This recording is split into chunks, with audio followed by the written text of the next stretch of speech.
Olá, sou Ana Carolina Praça, psicóloga, e hoje voltei aqui para falar de uma questão que me chegou a partir da responsável de uma paciente que eu atendo e achei interessante compartilhar aqui com vocês porque é uma dúvida até bastante comum.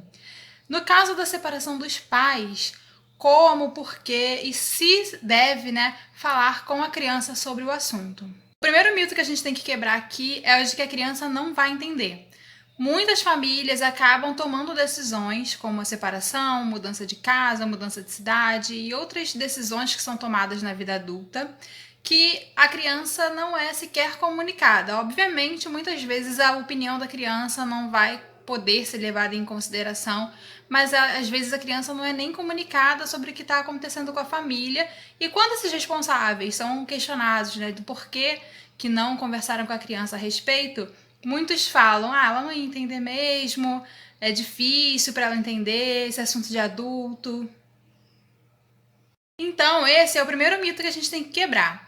É óbvio que, dependendo da idade da criança, o assunto, o tema vai vir à tona numa determinada linguagem que seja de melhor entendimento dela. Então, essa conversa vai variar, na verdade, na forma como vai ser dita, mas ela precisa ser dita. A criança faz parte desse contexto familiar e ela não só precisa, como ela merece ficar sabendo das coisas que estão acontecendo ali.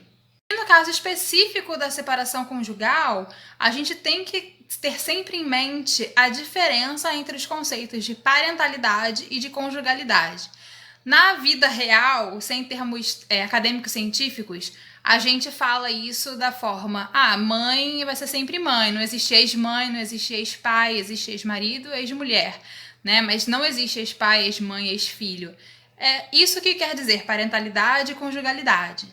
Só que apesar da gente falar bastante isso no senso comum, na nossa vida, a gente não consegue pensar nisso nesses momentos de decisão.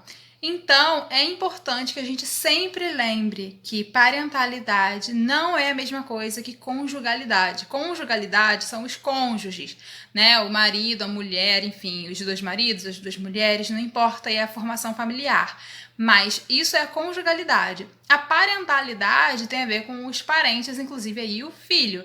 A mãe, o filho, o pai, Isso que vai ter que estar bem claro na cabeça dos adultos para que quando isso seja conversado com a criança, isso esteja também bastante claro para ela entender que os pais ou as mães, enfim, o casal vai se separar, mas a criança vai continuar tendo o pai, tendo a mãe, tendo avós dos dois lados, se for o caso, os tios, enfim, a família da criança continua existindo intacta. O que vai mudar para ela é somente a rotina ali de encontro com aquelas pessoas, mas a formação familiar dela vai continuar a mesma.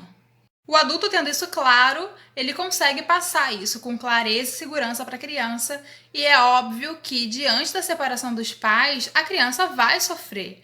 Não vai ser um momento fácil para nenhum dos envolvidos, nem para o casal que teve algum motivo para decidir se separar, mas mesmo assim vai sofrer com isso, quanto para a criança, que não teve nenhum motivo para se separar ali da pessoa, que vai sair de casa, que vai sair da rotina do dia a dia, mas vai se separar, fisicamente falando.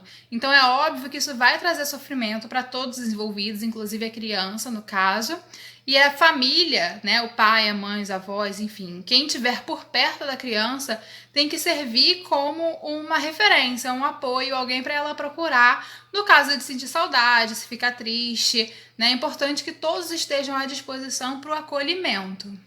Então, obrigada pela atenção aqui nesse vídeo, espero ter ajudado quem esteja passando por alguma situação aí parecida no momento, e até o próximo vídeo.